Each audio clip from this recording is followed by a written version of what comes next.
ഇന്ന് ലോക ന്യൂമോണിയ ദിനമാണ്. നമ്മൾ കോവിഡിൻ്റെ സമയത്തെല്ലാം കേട്ടിട്ടുണ്ടാകും ന്യൂമോണിയ എന്ന്. ശ്വാസകോശത്തിലുണ്ടാകുന്ന ഒരു അണുബാധയാണ് ന്യൂമോണിയ. പല കാരണങ്ങളുണ്ടാകാം. ബാക്ടീരിയ, ഫംഗസ്, വൈറസ് ഇതുപോലെ പല കാരണങ്ങൾ കൊണ്ടും ന്യൂമോണിയ ഉണ്ടാകാം. അപ്പോൾ പ്രധാനമായിട്ടും ഏത് പ്രായത്തിൽപ്പെട്ടവരെയും ന്യൂമോണിയ ബാധിക്കാം. ചില പ്രത്യേക അസുഖങ്ങളുള്ളവർക്ക് അതിന് ഗുരുതരമാകാനുള്ള സാധ്യതയുണ്ട്.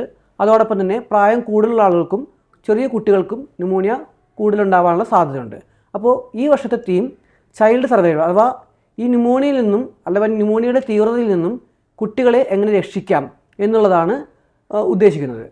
അപ്പോൾ പ്രധാനമായിട്ടും കുട്ടികളെ രക്ഷിക്കുവാനുള്ള അഥവാ കുട്ടികൾക്ക് ഇത് കൂടുതലാവാതിരിക്കുവാനുള്ള മാർഗ്ഗങ്ങൾ എയർ പൊല്യൂഷൻ കുറയ്ക്കുക, അതുപോലെ വാക്സിനേഷൻ എടുക്കുക, മാൽന്യൂട്രിഷൻ അഥവാ വിളർച്ചാ രോഗങ്ങൾ ഒഴിവാക്കുക, ഇതെല്ലാമാണ് പ്രധാനമായിട്ടും ഉദ്ദേശിക്കുന്നത്.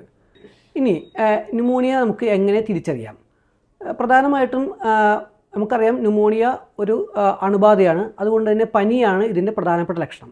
പനി, ചുമ, ചിലപ്പോൾ നെഞ്ചുവേദന, അത് പ്രത്യേകിച്ച് ശ്വാസം വലിക്കുമ്പോൾ ഉണ്ടാകുന്ന നെഞ്ചുവേദന, ചിലപ്പോൾ കഫം ഉണ്ടാകാനുള്ള സാധ്യതയുണ്ട്.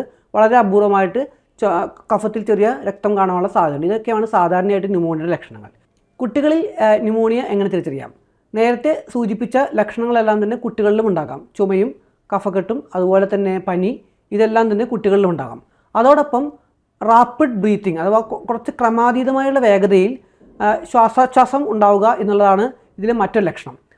അതോടൊപ്പം തന്നെ കരച്ചിൽ, കൺഫ്യൂഷൻ, ഈ ഛർദ്ദിക്കാൻ വരെ ഓക്കാനം, ഇതെല്ലാം ചില കുട്ടികളിൽ കാണാനുള്ള സാധ്യതയുണ്ട്.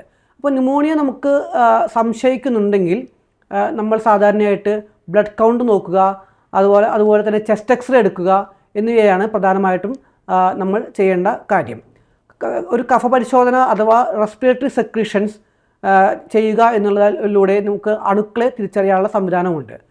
ഇതിൻ്റെ അടിസ്ഥാനത്തിലെല്ലാം നമ്മൾക്ക് ആൻറ്റിബയോട്ടിക് ചികിത്സയിലൂടെ ന്യൂമോണിയ വരുതിയിൽ നിർത്താൻ സാധിക്കും.